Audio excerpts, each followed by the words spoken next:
요금이 많이 이제 떨어질 수 있는 기회가 됐었기 때문에 아마 국민들이 관심이 많았을 텐데 기존에 허가제로 계속 운영을 하다가 이번에 등록제로 처음 바꾼 거죠. 예, 여러 가지 맥락이 있습니다. 등록제로 바꾼 이유가 뭡니까? 낙찰을 받기 전에 냈던 주파수 이용 계획서 여기에 보면 자본금을 5월 7일 날 납부하는 게 아니라 2개월 뒤에 완납하겠다는 내용이 그 안에 들어있는 게 맞습니까? 납입 자본금으로 되어 있던 부분이 있습니다. 2개월 후에 완납을 해도 된다고 그 당시에는 판단해서 낙찰을 했던 겁니까? 더존이 MNO일 때 더 강화될 측면이 어디에 있는 건가요? 이 사업성이 있다라고 한 것을 어떻게 판단하셨습니까? 대기업들도 다 물러나셨는데 지금 장관님의 말씀을 미리 짐작을 해보면 뭐좀 시체말로 이야기하면 사기 아닙니까? 자, 그런데 낙찰을 받기 전에 냈던 주파수 이용 계획서 여기에 보면 자본금을 5월 7일 날 납부하는 게 아니라 2개월 뒤에 완납하겠다는 내용이 그 안에 들어있는 게 맞습니까? 이용 계획서뿐만이 아니고 법적으로 정했던 별지 양식의 신청서, 세부 명세서 네. 이런 부분 여러 군데 4군데 정도가 있습니다. 그 중에 한 군데에 초기 납입 자본금이 이렇게 표현이 되어 있던 부분이 있었던 부분이고요. 예. 나머지 3개에는 2,050억을 납부하겠다고 초기 납입 자본금으로 되어 있던 부분이 있습니다. 그러면 그 2개월 후에 완납을 해도 된다고 그 당시에는 판단해서 낙찰을 했던 겁니까? 그렇지 않습니다. 나왔던 부분은 자료의 보정을 요구를 했던 부분에서 2개월 뒤에 이렇게 하겠다는 부분은 출자 요건 확인서 부분에 그렇게 포함이 되어 있었던 부분입니다. 예. 저희가 자료를 제출하라 했고 그 다음에 거기에 자료에 보정을 하라 했던 부분에서 그렇게 되어 있던 부분입니다. 지금 이 낙찰을 받은 업체가 이 사업을 영위할 수 있는 능력이나 자격은 충분히 된다고 보십니까? 그 주주들 구성을 제출했던 계획서에 다 들어 있잖아요. 그 주주들의 구성을 봤을 때 이 IT 업계에서 이 정도 사업을 할 수 있는 업체들이 들어 있었다 이렇게 판단하셨습니까? 낙찰할 때는? 그런 능력을 평가하지는 않았습니다. 실제로는 기존에 신청했던 법인과 기존에 제출했던 서류를 보고 나서 그 법인이 동일하냐 여부를 봤는데 주주 구성이 다르고 그 다음에 제출키로 되어 있던 출자 부분이 좀 달랐고 그러한 부분들에 대해서는 전혀 다른 법인으로 볼 수밖에 없지 않겠냐라는 해석이었습니다. 예, 그 주주가 바뀌는 부분에 자본금을 2개월 뒤에 완납해도 된다는 그 내용 때문에 주주가 바뀐 측면도 있습니까? 그거는 기업의 사정일 것 같고요. 그러한 부분들이 영향을 미쳤다 안 미쳤다의 부분을 저희가 판단하지는 않는 것 같습니다. 첫 번째로는 주주도 달랐고 자본금도 달랐고 두 번째로는 초기 납입 자본금의 해석도 저희가 판단했던 분야에서는 법률 자문을 거쳤을 때는 일관되게 초기에 납입해야 한다. 그러면 이 사업을 앞으로 계속 추진하실 계획이십니까? 사이동 통신에 대한 진입에 대한 부분에 대해서는 필요하다고 판단을 하지만 이번에 나왔던 내용에 있어서의 법 제도적인 정비 부분이 있고 두 번째 환경 변화가 좀 있습니다. 실제로 요금을 대폭 안 하신다는 말씀이신가요? 연구반을 가동해서 추가적인 내용들을 종합적으로 검토하겠습니다. 유념하겠습니다. 네, 대표님 제가 아까 이 차관님한테도 계속 질의드렸던 내용인데요. 이 스테이지 X가 주파수 할당받기까지 결국 주파수를 어떻게 이용할 것인가에 대한 계획에 대해 가지고 본 의원은 좀 질문할 게 있습니다. 그래서 지금 결국에는 28GHz 대역에서 밀리밀리 웨이브 갖고 이제 사업을 시작하겠다는 의도인데 나머지 그러면 음성망이나 아니면 기본적인 전국 커버리지는 어떻게 확보하실 건가요? 예, 안녕하십니까. 스테이지 X 서상원입니다. 우선 28기가 주파수에 대해서는 굉장한 기술 투자해야 된다고 생각을 하고 있습니다. 그리고 28기가 주파수는 이제 사업성을 위한 주파수라기보다는 이제 고객 경험을 위한 투자가 필요한 것이다 보니 그런데 저희는 무슨 말씀인지 알겠는데 그럼 28GHz 대역에서 기존의 통신 3사가 운영에 실패했다고 보는 이유가 무엇이죠?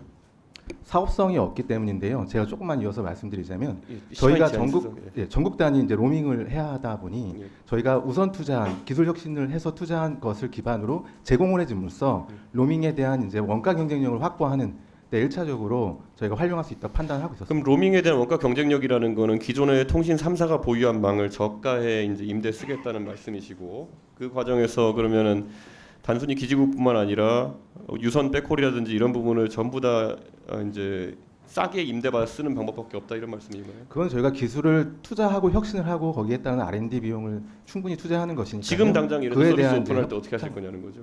장기적인 관점이 아니라 지금 당장 예. 28GHz 대역만 가지고 MNO 사업을 하려 그러면 나머지는 다 빌려야 되는 거잖아요. 지금 당장 이제 저희 3년간 투자를 하는 걸 전제하고 사업 계획을 했고요. 그리고 앞서 말씀하신 것처럼 스테이지 5만이 아닌 야놀자, 더존 그리고 이제 신한투자증권과 같은 전체 컨소시엄 관점에서 투자를 하는 것이기 때문에 그거에 따른 저희가 얻을 수 있는 원가 경쟁력은 있을 수 있다고 판단을 합니다. 그 원가 경쟁력이 MVNO 사업을 하실 때는 왜 발생하지 않았을까요? 국내에 있는 MVNO 사업자는 설비를 투자하는 사업자가 아무도 없습니다. 저희는 설비를 투자하기 위한 기업으로서 그래도 5년 이상, 100명 이상의 인원들이 R&D 투자를 했습니다. 예전에 예를 들어 더존이라든지 방금 열거하신 기업들은 각자의 서비스가 있고 그것과의 시너지를 내겠다는 얘기로 들리는데 그것들을 MVNO 사업에는 살 수 없었나요? MVNO는 설비 투자를 할 수 있는 기회가 지금 되어 있지 않기 때문에 그것들을 위한 걸 저희가 준비를 했고 더존이 단순히 재무적 투자자가 아니라 그러면 더존의 어떤 부분이 MNO로 됐을 때 더 협력이 강화되는 거죠? 더존 같은 경우는 B2B로 1위 기업입니다. 근데 그러다 그게, 보니 예. B2B 기업들을 기반으로 저희가 확보한 이제 통신망을 활용할 수 있는 여지가 충분히 많이 있습니다. 그러니까 제가 말씀드린 게 보통 MVNO 사업자들이 은행이나 이런 곳들이 은행의 경쟁력 이런 걸 바탕으로 해가지고 부가가치를 얻는 형태로 사업을 하잖아요. 근데 그 모델이 더존이 MNO일 때 더 강화될 측면이 어디에 있는 건가요? 일단 지금 그 MNO라고 되어 있는 그 통신 서비스 자체가 네. 오프라인 중심으로 가입신부터 다 어렵게 되어 있습니다. 그런 걸 저희가 혁신하는 데 노력을 지금까지 했고요. 가기부가 제공하는 샌드박스라는 나름의 규제 혁신을 통해서 저희가 온라인으로 가장 빠르게 원스톱으로 개통할 수 있는 것들을 선도적으로 했었습니다. 네. 네, 이준석 이 사업성이 있다라고 한 것을 어떻게 판단하셨습니까? 대기업들도 다 물러나셨는데. 예, 제가 주어진 시간이 길지 않을 것 같아서 예, 말씀을 드려보면 우선 저희가 아까 이준석 의원님께서 말씀드렸듯이 28기가 기준으로 기술 투자를 해서 저희 나름의 리얼 5G라는 경쟁력을 갖추고 그럼 지하철부터 했을 때 1000만이 매일 이용을 하기 때문에 그걸 기반으로 통신 3사가 기투자한 그걸 저희가 중복 투자하지 않고 거기에 대한 자금 계획이 충분히 돼 있습니까? 예, 충분히 되어 있고요. 앞서 저희가 이용 계획서라고 근데 하는 거 왜 이번에 조금만 이용 계획서로 하는 게 이렇게 생겼습니다. 여기에 지금 기술과 사업 내용이 좀 빠져 있는데요. 근데 여기 지금 페이지 마크한 곳에 다 저희가 단계적으로 인가 할당되면 투자한다는 것을 명시적으로 제출을 했습니다. 해서 지금 주파수 대금 납부하고 이후 자금 계획들이 저희가 자금을 유치하는 게 아니라 투자 계획에 따라 이제 명실히 이행할 수 있다는 것을 저희가 계획으로 제출한 바가 있습니다. 그 제4 이동통신 관련 문제인데요. 과기부가 스테이지 X의 주파수 할당 취소 처분 이 통지했다 그러는데 가장 큰 이유가 뭡니까? 예, 주파수 할당 관련해서 그 신청한 그 법인과 그거를 이제 나중에 등록할 법인이 이제 달랐죠. 이게 핵심 그 필요 사항이 이게 좀 문제가 있었던 겁니다. 예, 그건 굉장히 중요한 부분이라서 그렇게 이제 일단 봤습니다. 자본금에 대한 얘기가 나오던데 이 선정 기준에 있어서 자본금도 굉장히 중요하지 않습니까? 그렇죠? 자본금에 대해서 자본금 납입에 대한 부분. 네네. 네, 그 부분도 선정 기준이 굉장히 중요하다고 제가 듣고 있습니다만은 장관님 보시기에 자본금의 납입 그 능력에 대한 부분 이 선정 기준에서 어느 정도 퍼센테이지를 차지하십니까? 일단 이제 그 주파수 경매 과정에서 이제 뭐 얼마를 가지고 주파수를 할당 받겠다라고 하는 과정에서 일정 부분 그 재정 능력이 이렇게 검증이 되는 거고요. 그 뒤에 이제 자본금에 대해서는 이제 본인들이 이렇게 그렇게 하겠다라고 하고 이제 주주 구성도 그렇게 하고 예. 주식 지분도 그렇게 가져갔고 그런 상태에서 이제 그게 그대로 유지돼서 와야 되는데 그러한 부분이 달라졌기 때문에 저희가 그 취소에 대한 달라졌다는 게 구체적으로 어떻게 달라졌다는 겁니까? 그러니까 일단 주주 구성이 네. 예, 달라졌고 또 주주의 그 어떤 주식 지분 또 예, 달라졌고 뭐 거기에 따라서 또 자본금도 함께 달라지고 예, 자본금도 이런 부분들이 달라진다. 있었습니다. 그러면 애당초에 이걸 공모할 때와 또 심사하는 과정에서 내용이 달라졌다 이렇게 이해도 됩니까? 그렇게도 볼 수 있죠. 예. 그렇게도 볼수 자본금이 얼마였던가요? 2,050억이었던가요? 예, 그런 걸로 알고 있습니다. 예. 제가 듣기에는 이 2,050억에 대한 부분들을 선납입하지 않고 후납입하겠다 이렇게 해서 여기에 문제가 있다라고 이야기를 들었는데 맞습니까? 예, 그런 그 이제 절차에 의하면 그러니까 등록 시에 그런 부분들을 이제 지켜줘야 되는 부분입니다. 예.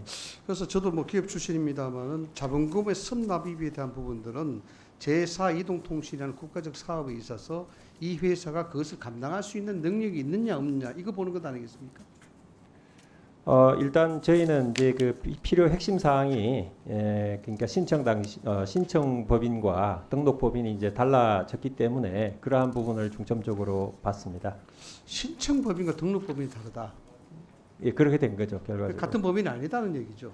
그러니까 이제 그 주주 구성이 달라지고 주식 지분이 또 달라지고 그 전혀 다른 업체 아닙니까? 그럼? 그거를 이제 제가 법률적으로 어떻게 해석해야 될지는 모르겠으나 일단 이제 기업 모양이 달라진 거죠. 예. 그래서 지금 스테이지 X는 취소 처분을 받았습니까? 지금 통지했습니까? 이제 청문 절차가 진행되고 있는 과정에 있습니다. 그 청문 절차를 거치고 난 다음에 최종 결정을 하게 되는 건가요? 네, 그렇습니다. 네. 그렇습니다. 이게 저 스테이지 X 측은 이게 부당하다 이렇게 주장하고 있는데 알고 계십니까? 예, 그런 얘기 들었습니다. 어떻게 보십니까? 일단 뭐 저희는 원래 그 약속한 대로 그런 그 필요 핵심 사항에 대해서 신청 기업과 네. 이런 법인과 등록 법인이 이제 차이가 있다는 것은 이제 중대한 문제로 보고 그렇죠. 예, 그러한 부분에 대해서 취소의 의견을 낸 겁니다. 시중에는 말이죠. 그 장관님 이 스테이지 X 관련해서 왜 하필이면은 총선 앞두고 이런 선정 사업을 했느냐부터 시작해서 그다음에 스테이지 X가 모종의 뒤에 검은 그림자가 있지 않느냐라는 등등의 얘기까지 나오고 있습니다. 선정 취소에 대한 것을 지금 장관님의 말씀을 미뤄 짐작을 해보면 결국 등록법인도 다르고 선정 당시 법인도 다르고 주주 구성도 다 다르다는 거 아닙니까? 네, 그런 뭐 그런 거죠. 이거 뭐 좀 시쳇말로 이야기하면 사기 아닙니까? 제가 뭐 그렇게 말씀드리기는 그렇고요. 예, 일단 뭐 저희는 그 핵심 사항만 봐서 판단을 했습니다.